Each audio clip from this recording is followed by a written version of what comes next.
माझी एक विद्यार्थिनी रेणुका बुरुडे 2017ची बॅच असेल. त्यामुळे 11th-12th सायन्स केलं आणि नंतर तिने एका इंजिनिअरिंग कॉलेजला ॲडमिशन घेतलं.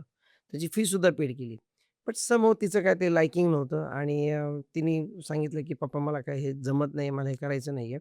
आणि मग तिने म्हणजे नगरचीच मुलगी होती ती आणि मग ती आमच्याकडे आली आणि तिने विचारलं, "सर मला असं-असं मला काही इंजिनिअरिंग करायचं, मला त्यात काही इंटरेस्ट येत नाहीये. मी फी भरली पण मला काही त्यात इंटरेस्ट येत नाहीये.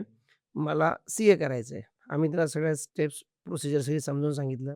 तिचं रजिस्ट्रेशन वगैरे झालं. यू विल सरप्राईज 2017ची तिची सीए फाउंडेशनची एक्झाम होती. त्या एक्झामला ती Renuka Burde all over India rank 27 आली. वाह! Great. Can you imagine 12th science student. CA फाउंडेशनच्या एक्झामला ऑल इंडिया रँक येतो. This is fact.